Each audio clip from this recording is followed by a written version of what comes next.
नमस्कार दोस्तों, आपके अपने चैनल हमारे संस्कार में आपका बहुत बहुत स्वागत है। आज हम आपके लिए लेकर आए हैं कृष्ण की एक सच्ची भक्त की कहानी, जो कि सखूबाई के नाम से जानी जाती है। यह एक सच्ची घटना है, लेकिन उससे पहले अगर आप हमारे चैनल पर नए हैं और अभी तक आपने चैनल को सब्सक्राइब नहीं किया है तो आप सभी से निवेदन है, प्लीज़ हमारे चैनल को सब्सक्राइब करें, वीडियो को लाइक करें, ज़्यादा से ज़्यादा शेयर करें ताकि इस कथा के श्रवण का लाभ और लोगों को भी मिल सके। बेल आइकन को दबाना ना भूलें ताकि हमारी आगे आने वाली हर वीडियो की जानकारी आपको नोटिफिकेशन के जरिए मिल जाया करे।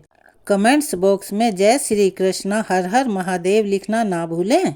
परमपिता परमेश्वर की कृपा आप सभी पर हमेशा बनी रहे। आज हम आपको ऐसी कहानी सुनाने जा रहे हैं जिस भक्त के कारण भगवान ना जाने कितने दिनों तक रस्सी में बंधे पड़े रहे थे। वह कहानी है सखूबाई जी की कहानी। भगवान इनके लिए बहुत देर तक रस्सी में बंधे रहे। भगवान ऐसे ही हैं, जब अपने भक्तों पर दया करते हैं तो उनके साथ ना जाने वो कैसी कैसी अद्भुत लीलाएं रचते हैं। ऐसा कुछ कर जाते हैं जो कि हमारे सोच से भी परे होता है। ऐसे ही एक भक्त थी सखूबाई। महाराष्ट्र के एक गांव में एक ब्राह्मण परिवार रहा करता था। उनके परिवार में केवल 4 लोग थे। वह ब्राह्मण, उनकी पत्नी, उनका बेटा और उसकी बहू, यानी के बेटे की पत्नी।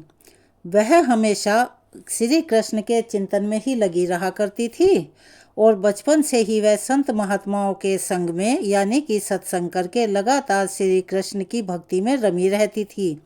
जैसे कि कहा जाता है कि कसाई के चक्कर में गाय फंस गई, वैसे ही सखूबाई की शादी भी एक ऐसे परिवार में हो गई जहां पर उसके सास ससुर और पति तीनों उसके विरुद्ध थे। सखूबाई तो ठाकुर जी की खूब पूजा सेवा किया करती थी, पूजा पाठ के हर नियम का पालन करती थी और कृष्ण भगवान की बहुत सेवा करती थी। उसके विपरीत उसे ऐसी ससुराल मिली थी जहां पर ठाकुर जी की पूजा सेवा तो क्या, कभी कोई भगवान का नाम तक नहीं लेता था। यहाँ के हालात ऐसे थे कि उनकी सास उन्हें थप्पड़ मारती, गालियाँ दिया करती। उनके परिवार में सब उनके भजन कीर्तन के या उनके पूजा पाठ के विरुद्ध थे, लेकिन सखूबाई उनके हर जुर्म को सहन करती थी और किसी से कुछ नहीं कहा करती थी। यहाँ तक कि उनके पति भी उनके अनुकूल नहीं थे, यानी उनकी बात को नहीं समझते थे। कुल मिलाकर यह कहा जा सकता है कि सखूबाई को उनके ससुराल में बहुत कष्ट दिया जाता था, उनके ऊपर बहुत अत्याचार होते थे, लेकिन वह एक पल के लिए भी भगवान को नहीं भूलती थी। ससुराल में सब कुछ विपरीत मिलने के बाद भी उन्होंने कभी उन तीनों से जलन या द्वेष नहीं किया। उनका जीवन क्लेश में था, पर उन्होंने कभी किसी से कठोर वचन तक नहीं बोले। जो मान अपमान, लाभ हानि, जय पराजय, दुख सुख को समान भाव से सहते हुए भगवान का स्मरण करता है तो भगवान उसके अधीन हो जाते हैं। अब ससुराल में सखूबाई जी को बहुत पीटा जाता था, गालियां दी जाती थी और हमेशा उससे लड़ाई झगड़ा किया जाता था, लेकिन सखूबाई के हृदय में तो विट्ठल जी ऐसे बसे हुए थे कि उनको तो विट्ठल जी के अलावा कुछ ना दिखाई देता था, ना सूझता था। फिर चाहे उन्हें कोई कुछ भी कहता रहे, उन्हें मारे पीटे, उन पर कोई असर नहीं होता था। सखूबाई को ससुराल में फटे पुराने कपड़े पहनने को दिए जाते, रूखा सूखा भोजन खाने को दिया जाता। थोड़ी थोड़ी देर में न जाने कितनी बार उन्हें पीटा जाता और डांट भी पड़ा करती थी, लेकिन वह तो हर समय अपने ठाकुर जी के चिंतन में लीन रहती थी। सखूबाई की दशा पर गांव के बाकी जो लोग और महिला पुरुष थे, उन्हें उसकी हालत देखकर बड़ा तरस आता था, लेकिन किसी की हिम्मत इतनी नहीं होती थी कि कोई उनके परिवार के किसी भी सदस्य को समझा सके, क्योंकि अगर गांव में कोई कोशिश करता भी था तो सखूबाई की ससुराल वाले उन्हें भी मार पीट कर, डांट डपट कर वहां से भगा दिया करते थे। अब सखूबाई मन ही मन भगवान की कृपा का अनुभव करते हुए सोचा करती कि मेरे ठाकुर जी कितने कृपालु हैं, कितने दयालु हैं। अगर मेरे पति, सास या ससुर मुझसे प्रेम करते तो वह हमेशा अच्छा व्यवहार करते, तो मेरे ठाकुर जी के प्रेम में तो बाधा पड़ जाती। फिर तो मैं उनकी सेवा इस तरह से किसी भी हालत में नहीं कर सकती थी। इतना सब कुछ विपरीत होने के बाद भी उन्हें कभी किसी से कोई शिकायत नहीं थी। एक दिन किसी पड़ोसन ने सखूबाई से पूछा कि अरे सखूबाई, जरा बता तो सही, तुझे इतना दुख मिल रहा है, तू चुपचाप भोग रही है। क्या तेरे मायके में कोई नहीं है जो तेरी खबर लेने आए? ना कभी कोई तुम्हारा साथ देता है। तो सखूबाई ने मुस्कुराते हुए कहा, जानती हो मेरा मायका कहाँ है? पंढरपुर में। और जानती हो मेरे मायके वाले कौन हैं? विट्ठल जी और रुक्मणी जी। और सखी मैं क्या बताऊं, उनका परिवार तो बहुत बड़ा है, बहुत सारी संतानें हैं, और मुझे लगता है कि वो असंख्य संतानों की व्यवस्था में मुझे भूल गए हैं। इसीलिए मुझ गरीब की खोज खबर लेने के वो नहीं आ रहे हैं, और उनकी तो मुझ पर बहुत कृपा है। पर आपको पंढरपुर के बारे में भी बता दें, पंढरपुर महाराष्ट्र का एक प्रसिद्ध धाम है।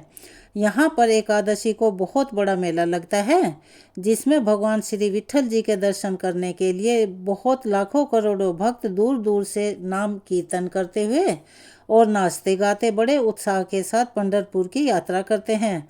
जब यात्रा का दिन आया तो भक्तों की मंडलियां कीर्तन करते हुए नाचते हुए पंढरपुर के लिए चारों ओर दल बना बना कर जाने लगे। भक्तों को पंढरपुर जाता देखकर सखूबाई के हृदय का सब्र का बांध टूट गया।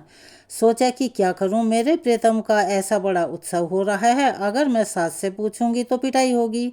फिर उन्होंने सोचा, सास ससुर पति इनमें से तो कोई भी मुझे जाने नहीं देगा। सखूबाई को घर के इस्तेमाल के लिए पानी भरने के लिए रोज कृष्णा नदी पर जाना होता था, तो उन्होंने घड़ा उठाया और कृष्णा नदी में जल भरने के बहाने से घर से निकल गई।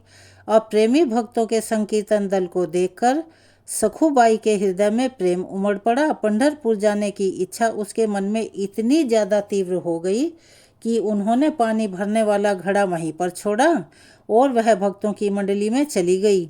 सारी सुध बुध भूल गई कि मेरे ससुराल वाले बाद में मेरे साथ क्या करेंगे। उन्हें तो बस एक ही बात याद थी कि अपने विट्ठल जी के दर्शन।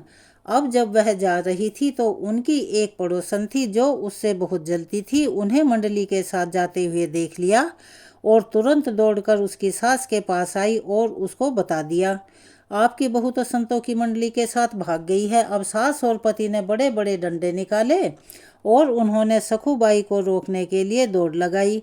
उन्होंने देखा कि सखूबाई अपने प्रियतम के दर्शन करने के लिए बहुत इच्छुक थी और भक्तों के बीच में भगवत प्रेम में उन्मत्त हो रही थी। वह तो बस अपने विट्ठल जी को याद करते हुए, नृत्य करते हुए, भजन कीर्तन करते हुए झूमती गाती चली जा रही थी। ना उन्हें अपने बालों का ध्यान था, ना उन्हें अपने कपड़ों का ध्यान था। उन्हें इस तरह से जाते हुए उनके सास और उनके पति ने देखा तो वह सब उनको बाल पकड़कर घसीट कर लाते हुए उन्हें मंडली से बाहर लेकर आए और वहीं पर उन्हें डंडे से मारना शुरू कर दिया। फिर घर ले जाकर उनकी तीनों ने मिलकर सखूबाई की बहुत पिटाई की। लेकिन आलम यह था कि रोते रोते और पीटते पीटते भी सखूबाई केवल हा विट्ठल, हा कृष्ण, हा गोविंद कहती रही। इसके अलावा उन्होंने एक और शब्द भी अपने मुंह से नहीं निकाला। बुरी तरह पीटते रहने के बाद भी सास ने कहा, यह तो मामूली मार है, इससे यह मानने वाली नहीं है। इसको इतना पीटो कि यह चलने के लायक ना रहे, वरना यह फिर से भाग जाएगी, पंढरपुर की यात्रा करेगी। अभी तो पंढरपुर की यात्रा में 2 सप्ताह हैं। इसको पकड़कर खंबे से बांध दो और 2 सप्ताह तक इसको खाना पानी मत दो। रोज इसकी पिटाई करो, तभी यह मानेगी। सास की आज्ञा पर सखूबाई को उनके पति और ससुर ने खंबे से बांध दिया, खूब पिटाई की और उन्हें भोजन भी नहीं दिया। सब कुछ बंद कर दिया। अब सखूबाई के हृदय में यह दुख नहीं था, यह मलाल नहीं था कि मुझे बांध क्यों दिया गया, मुझे क्यों मारा गया, मुझे गाली क्यों दी गई। अगर उनके हृदय में पीड़ा थी तो सिर्फ एक ही बात की कि हे श्री कृष्ण, आपके भक्तों के बीच में मुझे कितना सुख मिल रहा था। पहली बार जीवन में मुझे भक्तों की मंडली के बीच में नाचने को मिला और मैं आपके दर्शन के लिए जा रही थी। ठाकुर जी, मेरी सामर्थ्य नहीं है कि मैं इस जन्म में इस नरक से निकल सकूं। हे करुणा निधान, हे ठाकुर जी, क्या ऐसा नहीं हो सकता कि मैं इस जन्म में आपके दर्शन कर पाऊं? क्या मैं आपके मंदिर में आकर आपके भक्तों में के बीच में नहीं नाच सकती? सखूबाई ठाकुर जी को याद करते करते आंसू बहाती जा रही थी और कहती जा रही थी कि हे कृष्ण, ऐसा कुछ तो उपाय करो कि मैं आपके दर्शन कर पाऊं। मैं बहुत पतित हूँ, दीन हूँ, अधम हूँ, मेरी सामर्थ्य नहीं है। प्रभु कि मैं आप तक आ सकूं। हे प्रभु अब तो कृपा करो, कितना सुंदर अवसर मिला है। भक्तों की मंडलियां जा रही हैं और आपके दर्शन करने के लिए बार बार अवसर नहीं आएगा। हे नाथ अब तो कृपा करो, मुझे आपके दर्शन करने हैं। ठाकुर जी अगर आप कृपा करोगे तभी तो दर्शन हो सकते हैं, वरना तो मेरी सामर्थ्य नहीं है कि मैं इन लोगों के चंगुल से छूट पाऊं।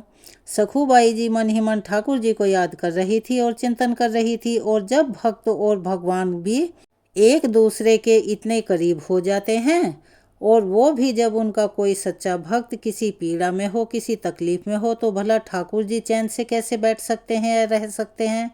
अब इधर रुक्मिणी जी ने देखा कि प्रभु के चेहरे पर तो उदासी और बड़ी चिंता है। उनका चेहरा सोच में डूबा हुआ था। उन्होंने ठाकुर जी से पूछा कि हे नाथ, आप चिंता में क्यों लग रहे हैं? आपका कोई भक्त कष्ट में है? भगवान ने कहा, हाँ, एक ऐसी भक्त है जिसको बहुत पीटा जाता है और कलेश दिया जा रहा है। वह बहुत परेशान है और उसको प्रताड़ित किया जा रहा है, और वह मेरी भक्त मुझसे मिलना चाह रही है, लेकिन उसको बांध दिया गया है। आपको थोड़े दिन के लिए हमसे विरह सहना पड़ेगा, यानी कि मैं वहाँ पे जाऊँगा रुक्मणी जी, क्योंकि हमें अब कुछ दिन वहाँ पर रहना पड़ेगा, तभी बात बन पाएगी। रुक्मणी जी से ऐसा कहकर ठाकुर जी तुरंत ही सखूबाई के पास गए, और वहाँ गए तो उन्होंने देखा कि एक खम्भे से मोटी मोटी रस्सियों से जकड़कर उन्हें बांधा गया है। उनकी हालत बड़ी ही दयनीय हो रखी थी। ना उन्हें भोजन दिया जा रहा था, ना पानी पीने को दिया जा रहा था, और बस गालियाँ ही दी जा रही थी और पिटाई की जा रही थी। सखूबाई की आंखों से लगातार आंसुओं की धारा बह रही थी। उनके गालों पर सिर्फ आंसू के निशान थे, बाल बिखरे हुए, कपड़े मैले थे, और इस हाल में भी प्रभु के ध्यान में निमग्न थी। तब ठाकुर जी ने एक बहुत सुंदर नवयुवती का रूप धारण किया और आकर बोले, सखूबाई, मैंने सुना है कि तुम पंढरपुर जाना चाहती हो, चलोगी मेरे साथ? पंढरपुर का नाम सुनते ही सखूबाई ने तुरंत आंखें खोली और कहा, सखी, मुझ पापिनी के भाग्य में ऐसा कहाँ है कि मैं भक्त मंडली के साथ पंढरपुर जाऊं? तुम देख तो रही हो मेरी दशा। स्थिर रूपी ठाकुर जी ने कहा, सखूबाई, तुम जानती नहीं हो, मैं तो लेकिन तुम्हें बहुत समय से जानती हूँ। तुम तो मेरी बहुत पक्की सखी हो। अच्छा, अब उदास मत हो। मैं जिसकी सखी होती हूँ न उनको कभी उदास देख सकती हूँ। चलो, मैं तुम्हारी रस्सी खोल देती हूँ और तुम भागो और जाओ मंडली के साथ। तब सखूबाई कहने लगी, ना, मेरी सास फिर पकड़ लेगी और बहुत मारेगी। अब की बार ठाकुर जी बोले, बिल्कुल नहीं, इसकी तो तुम चिंता ही मत करो। ठाकुर जी ने ऐसा कहकर सखूबाई की सारी रस्सियां खोल दी, उसको बंधन मुक्त कर दिया, और स्वयं सखूबाई का रूप धारण करके रस्सी में खुद ही बंध गए। अब जिसका नाम स्मरण करने से मोहमाया के बंधन टूट जाते हैं, यानी कि आवागमन से मुक्ति मिल जाती है, जिनको पाना बड़े बड़े योगियों के लिए भी दुर्लभ है, वही भगवान, वही ठाकुर जी अपने भक्त सखूबाई के लिए एक साधारण स्त्री की तरह बंध गए। अब वास्तव में सखूबाई जी तो पंढरपुर की यात्रा पर हैं, जा रही हैं भक्त मंडली के साथ नृत्य कीर्तन करते हुए। इधर ठाकुर जी सखूबाई का वेश धारण करे हुए चुपचाप रस्सी में बंधे बंधे पिटाई खा रहे हैं, गालियां खा रहे हैं। ठाकुर जी चुपचाप बंधे हुए हैं। कई दिन बीत चुके हैं, ना उन्हें भोजन मिला, ना पानी मिला, बल्कि रोज पिटाई अलग से हुई। 14 दिन बीत गए। प्रभु ऐसे ही एक खम्भे से बंधे रहे, रोज डंडे, रोज गालियां खा रहे हैं। अब एक दिन उनके पति को, यानी सखूबाई के पति को, उन पर दया आई, तो उन्होंने सखूबाई के रूप में जो वहाँ बंधी पड़ी थी, अर्थात वहाँ ठाकुर जी बंधे हुए थे, उनको खोल दिया। अब पति की आज्ञा के अनुसार सखूबाई रूपी श्री भगवान ने स्नान किया और सुंदर स्वादिष्ट रसोई बनाई और सबको खाना खिलाया। इतना सब कुछ सहने के बाद भी पहले उन्होंने सबको भोजन कराया। अब देखिए भगवान के हाथों बनाए गए भोजन का चमत्कार। अब भोजन पाने के बाद उन तीनों का हृदय परिवर्तन हो गया।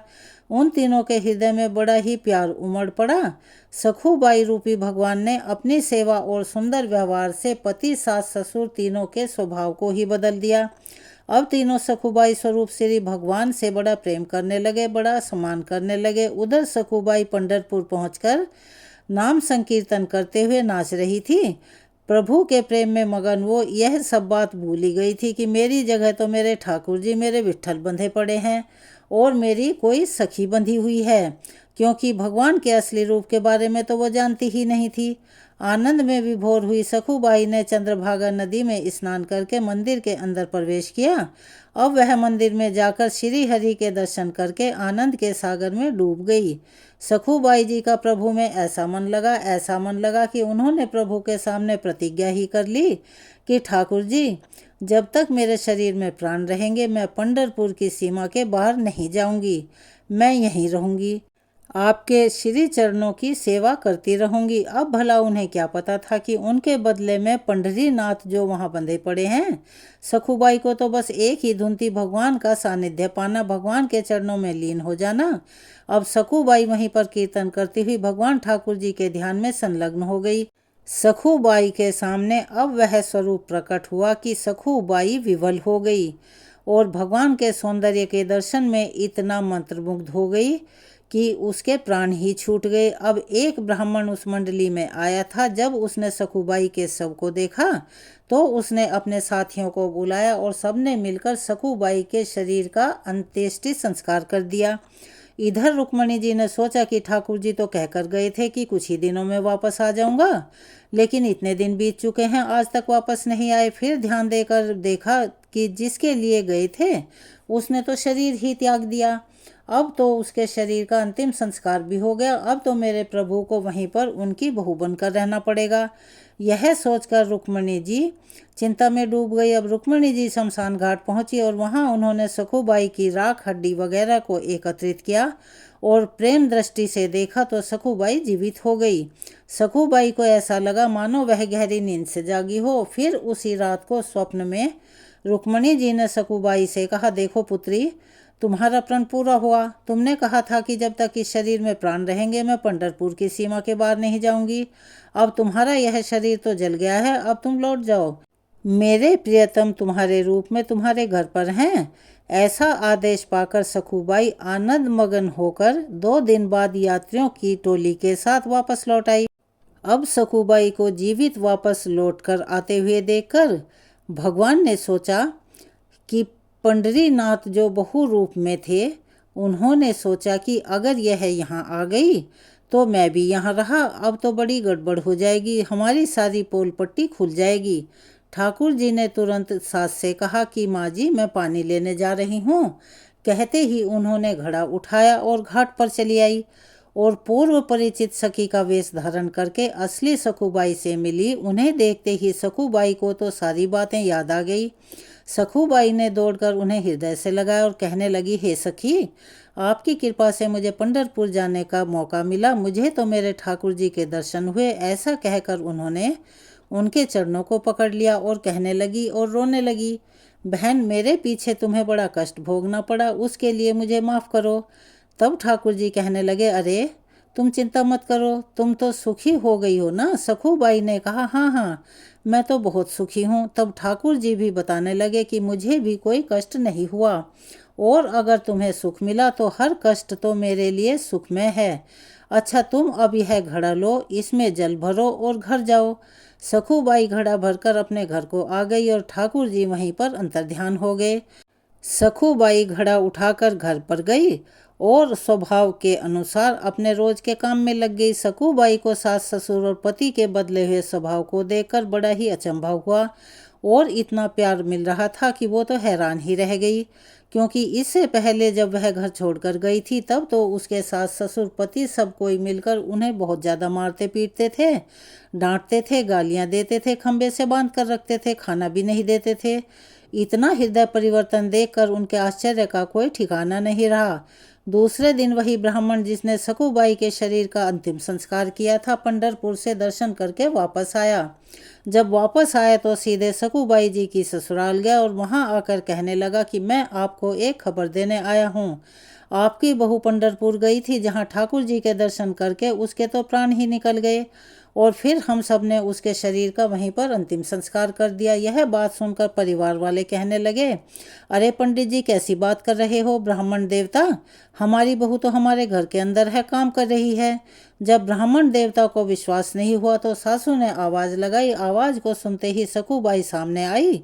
उन्हें देखकर उस ब्राह्मण के तो होश ही उड़ गए। आखिर ब्राह्मण के बहुत कहने पर उन्होंने सखूबाई को अपने पास बुलाकर पूछा कि अच्छा एक बात बताओ, हमने तो तुम्हें यहाँ पर बांध कर रखा था, लेकिन यह ब्राह्मण कह रहा है कि तुम पंढरपुर में गई थी और वहीं पर मर गई। भला ऐसा कैसे हो सकता है? यह कैसे सच हो सकता है? तुमने तो यहीं पर बंधी पड़ी थी और तुम यहीं थी। तब सखूबाई जी ने कहा, यह जो कह रहे हैं वे बिल्कुल सत्य कह रहे हैं। जिस समय आपने मुझे बांध कर रखा था उसी समय कोई एक नव युवती स्त्री आई थी और उसने मेरी सहायता की, मुझे खोल दिया। तब मैं भक्त मंडली के साथ पंढरपुर चली गई और मेरे बदले यहाँ पर वह बंधी रही। मुझे तो उसने यहाँ पर भेज दिया और यहाँ पर वह आप सबका प्रतिकूल व्यवहार सहती रही, यानी आपकी मार पिटाई सहन करती रही, आप सबकी मारपीट भी सहती रही। और मैं पंढरपुर अवश्य ही गई थी। वहाँ एक दिन मैं बेहोश भी हुई। बाद में मुझे पता चला कि मैं तो मर गई हूँ। फिर मेरे शरीर को जलाया भी गया था, पर रुक्मिणी जी ने मुझे फिर से जिंदा कर दिया और यहाँ वापस भेज दिया। जब मैं नदी के पास आई तो वही मेरी सहेली जिसने मुझे खोला था, मेरी जगह यहाँ बंद कर पड़ी थी, उसने मुझे घड़ा दिया और चली गई। अब आप लोग जानते हैं कि वह युवती कौन थी? तो उसके सास ससुर और पति कहने लगे, नहीं, हमें तो नहीं पता। सखूबाई ने कहा, जब वो चली गई तब मुझे पता चला कि वो मेरे पांडुरंग विट्ठल जी ही थे। और आप सब लोग तो बड़े सौभाग्यशाली हैं कि आपको मेरे इष्ट देव के दर्शन हो गए। ऐसा सुनते ही सखूबाई के सास ससुर और पति उनके चरणों में गिर पड़े और कहने लगे, हमने तुम्हें पहचाना नहीं। हमारे घर में ऐसी परम भक्त परम साध्वी रहती है जिसके अधीन श्री भगवान हैं। हमने तुम्हें बहुत सताया, बहुत कष्ट दिया, हम पर कृपा करो। संत सखूबाई ने सास ससुर अपने पति को भक्ति का उपदेश दिया। अब तीनों भजन परायण होकर सखूबाई की कृपा से भगवत धाम को प्राप्त हुए।